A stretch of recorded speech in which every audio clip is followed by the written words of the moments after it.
Good morning, everyone. We are coming to you live via Facebook streaming, via YouTube streaming, and via Skype. Each one of you is welcome to this live streaming. Sutras of Vigyan Bhairav Tantra. Sound is to be used as a passage towards feeling. Sound is to be used as a passage towards feeling. After general explanation, I'm going into these actual sutras.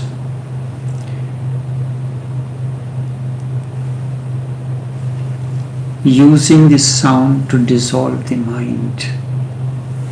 The first sutra says, intone a sound audibly, then less and less audibly, as feeling deepens into this silent harmony.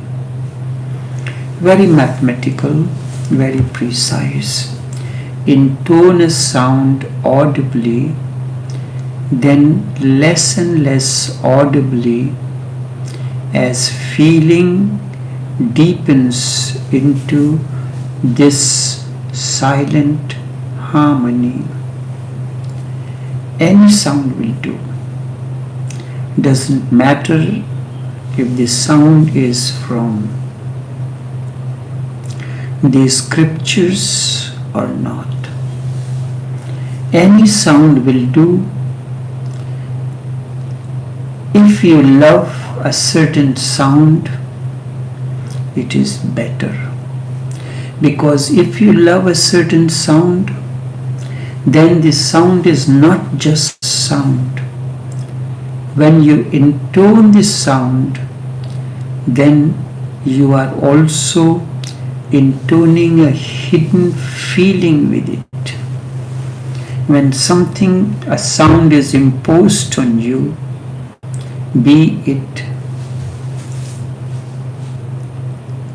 from the Hindu scripture or the Islamic book or Christian, does not matter. What is important, that the sound that you choose, you love that sound as well. When you intone this sound, then you are also intoning a feeling with it, because this sound you love. And by this sound will be dropped, only the feeling will remain. The passage is using the sound to move from sound to feeling. What is sound and what is feeling? Where does sound arise and where does feeling arise? Sound naturally has to be a passage towards feeling. Sound is mind. Sound belongs to the mind, and feeling belongs to the heart. Mind has to use a passage towards the feeling. Sufi Naqshbandi Sheikhs have said,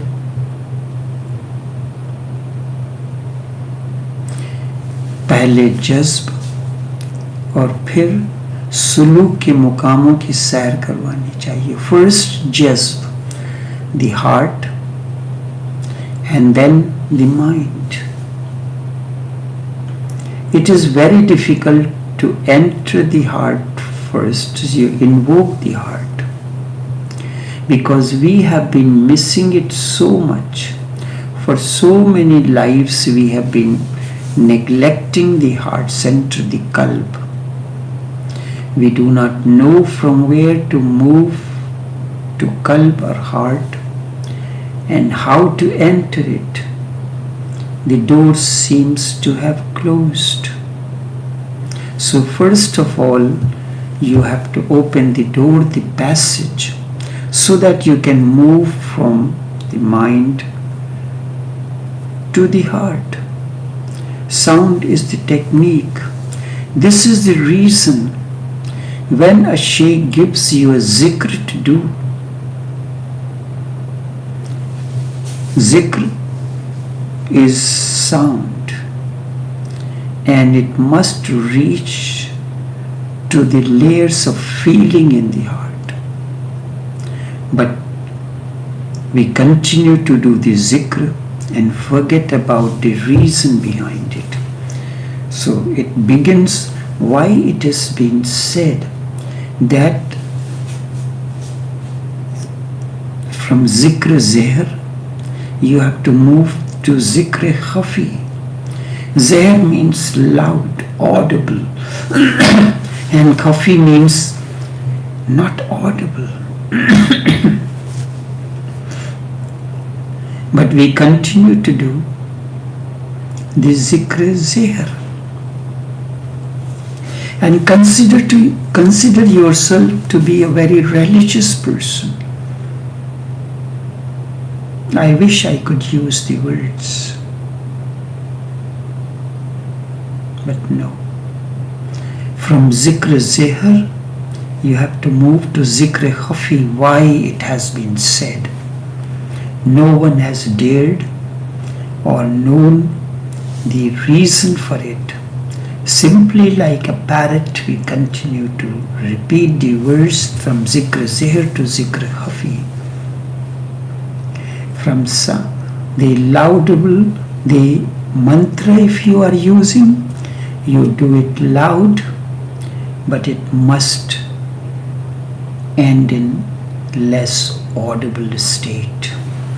We go on talking about heart, but that talk also is in the mind. We say that we love through the heart, but where is this feeling coming from? It is coming. Where is this sound, this word is coming from? It is cerebral, in the head. Even the talk of the heart is in the mind. It is cerebral. And we do not know where the heart is. Where the heart is, I do not mean the physical part of it. We know about that. But then physicians will say, medical science will say, there is no possibility of love in it.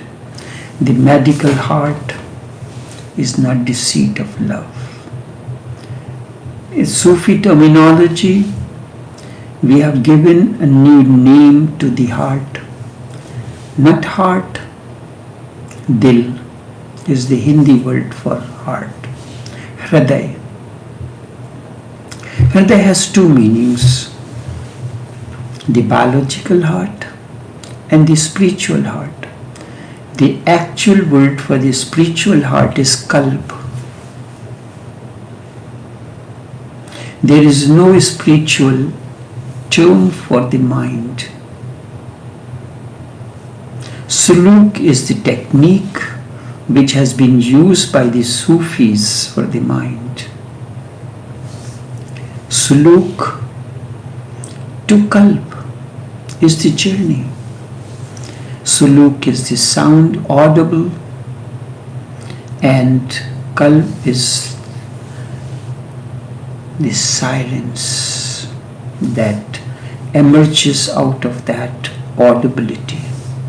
It is just biologically, heart is just a pumping station that purifies the blood that is brought to it by different veins, the incoming veins and arteries, and the purified blood is pumped out into the entire system, is the very essence, the biological essence, the scientific explanation of the heart.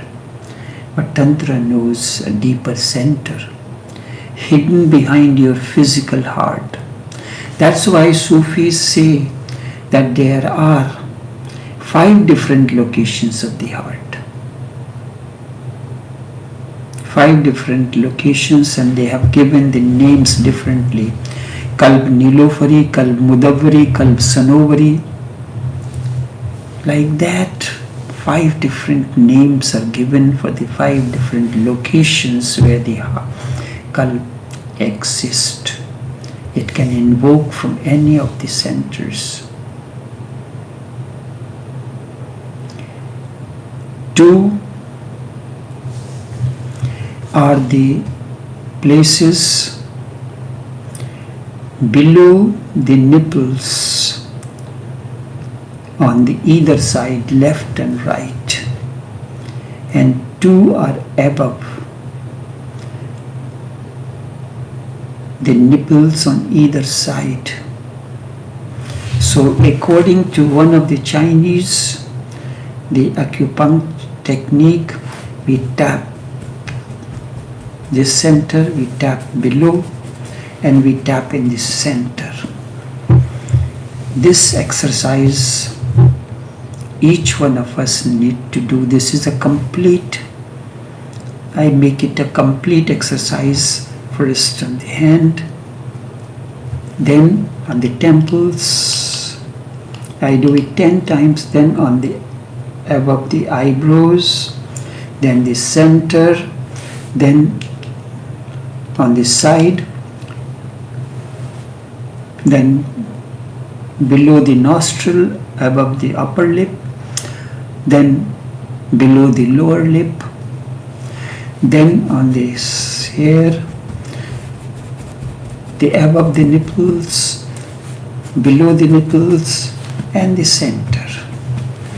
Tapping this is not only a physical exercise, it relaxes the entire region.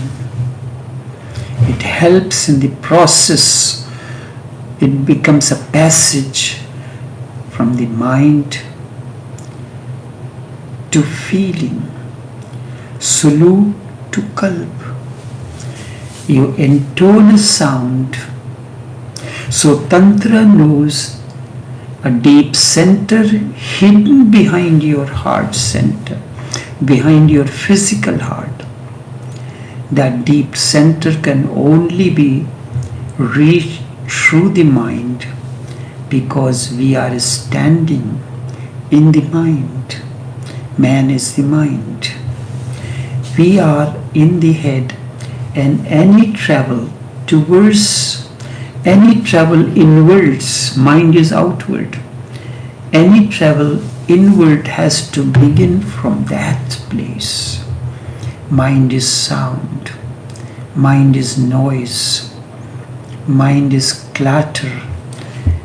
If all the sound stops, the mind disappears and it reaches to the state of no mind, thoughtlessness, a state when there is no disturbance. You have reached to the state of feeling. In silence, there no thoughts arise, no mind. That is why there is so much importance and insistence on silence. You appreciate zikr zeher, but not zikr khafi. Even zikr khafi is a passage from sound to less audible. This is the passage. And then you reach to the realm of kalb. Silence is no mind state. Ordinarily we say, my mind is silent. This is absolute. This is absurd. meaningless, because mind means absence of silence. Mind can never be silent. So when you start Zehr and you reach to Khafi, in that mind disappears.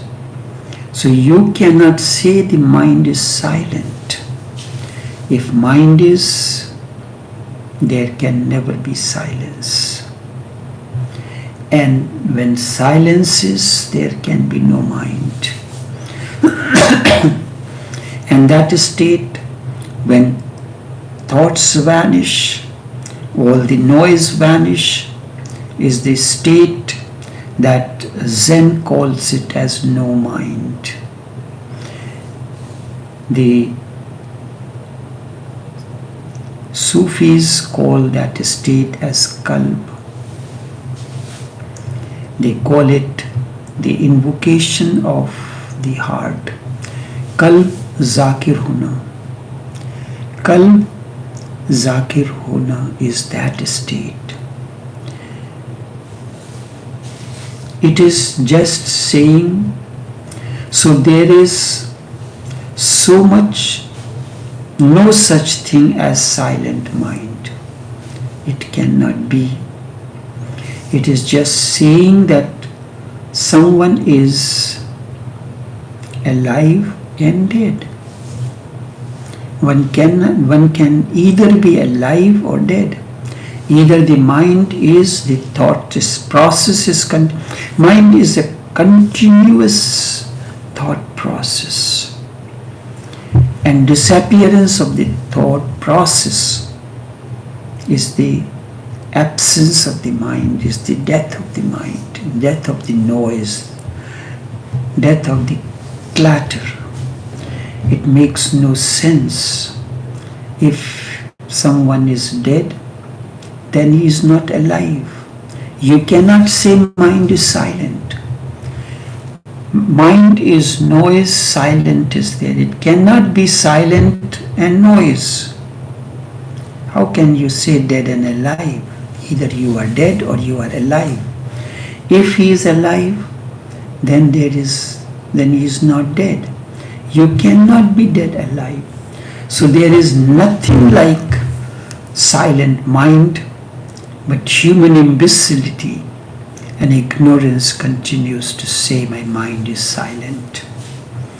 When silence comes, mind is no more. Really, mind goes out and silence comes in. The noise goes out and the silence comes in. Silence comes in and mind goes out. Both cannot be there simultaneously. Mind is sound. If the sound is systematic, you are sane. And if the sound has gone chaotic, you are insane.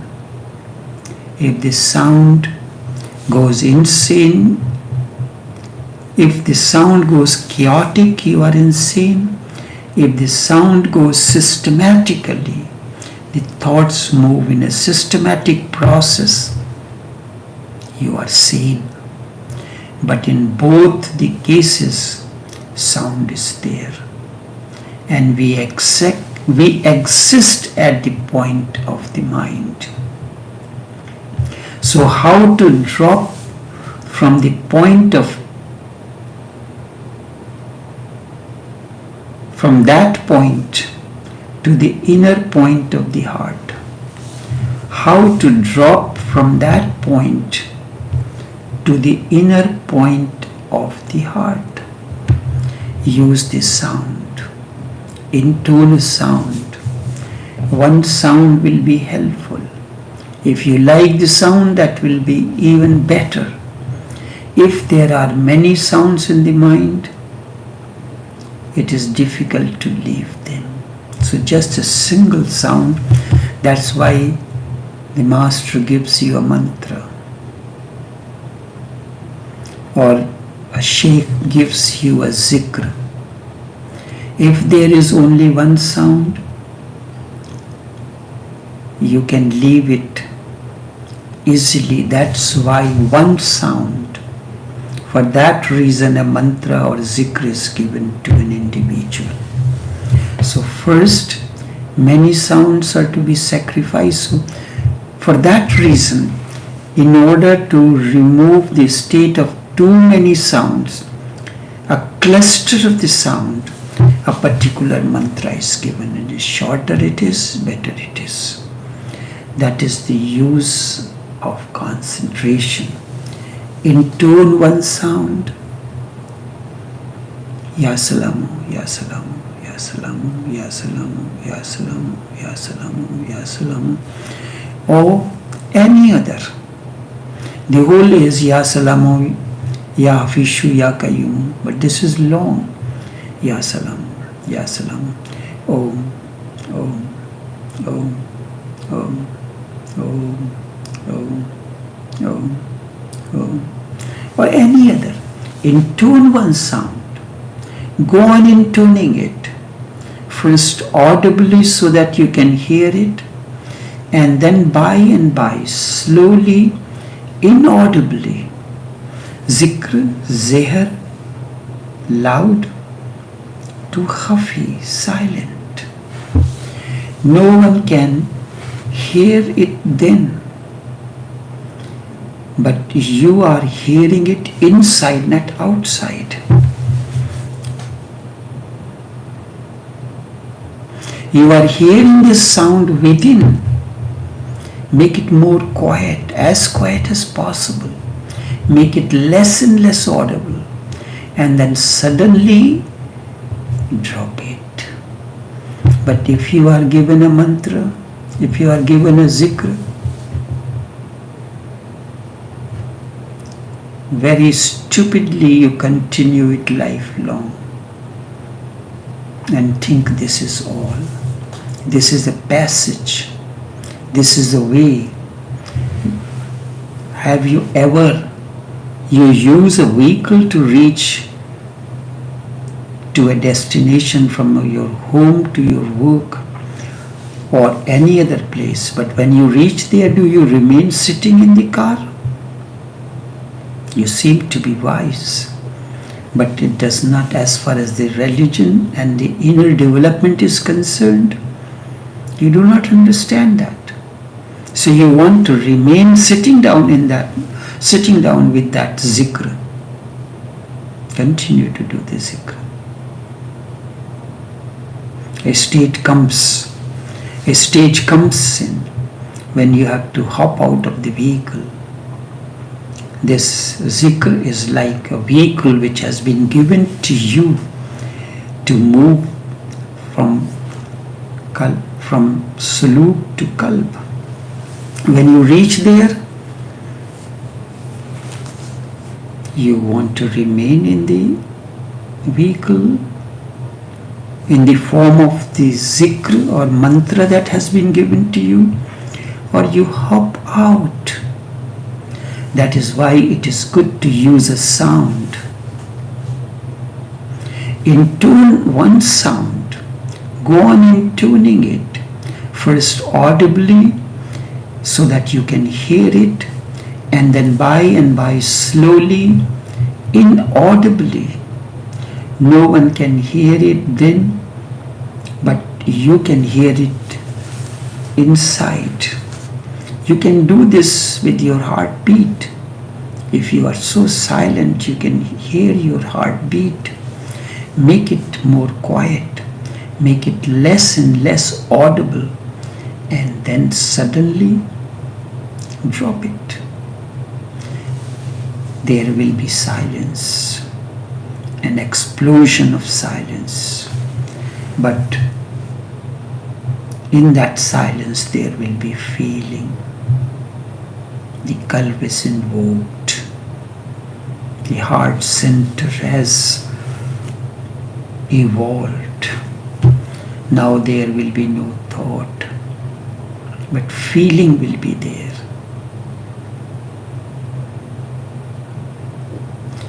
That is why it is good to use a sound, a name, a mantra for which you have some feeling.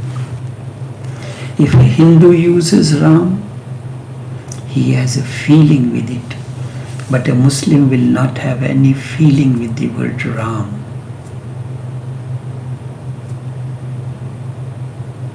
Allahu is long, but we do Allahu. Just who is the last syllable which is more important. Allahu, Allahu, Allahu. It takes long to say Allahu, but to say who, the zara goes on to the solar plexus.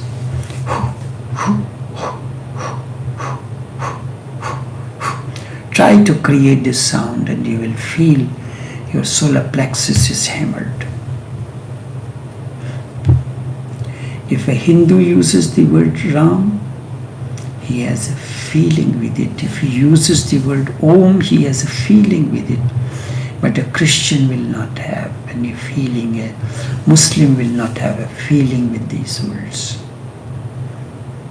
This is what is conditioning. It is not simply a word for him. For a Hindu, it is not only in his head. The vibration reaches the word, the vibration of the word Ram or Om or Krishna reaches to his heart as well.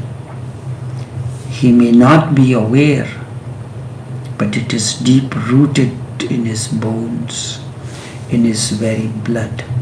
There has been a long tradition, a long conditioning for many, many lives. If you have been attached to one sound consciously, it becomes deep rooted. Use it. It can be used. A Christian can also use Ram, but the moment the sound Ram comes in, the sound becomes a word, a Hindu god.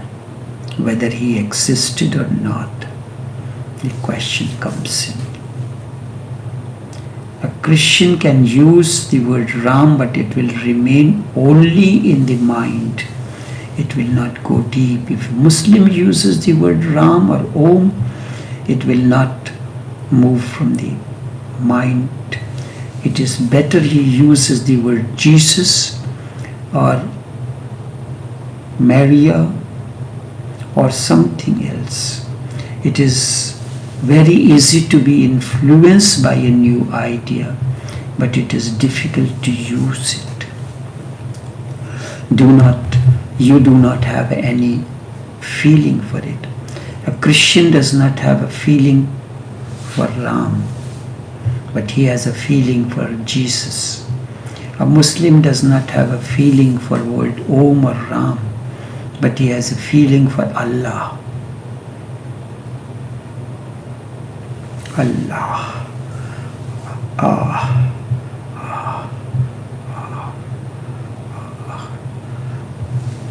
Just taking the last sound of Allah, Allah, Allah, Allah, or who, it is very difficult to use it. If you do not have any feeling for it, even if you are convinced in the mind that it will be better to use the word Om or Ram or Allah or who, this conviction is on the surface. So for that very reason, use this sound that is dear to you, that appeals to you.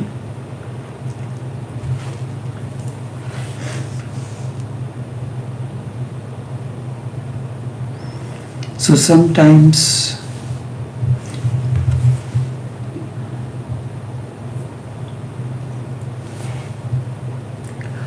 a person is brought up in a particular culture.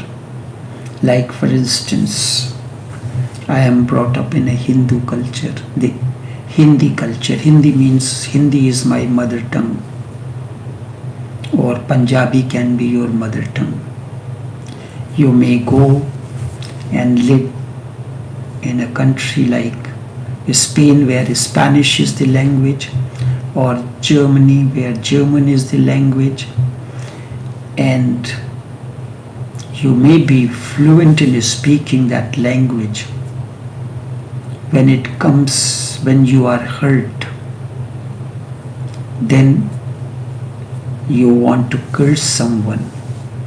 Your curse will not come out in that language, German or Spanish. It will come out in the language which is your mother tongue. Only this much for this morning. Until we meet again tomorrow.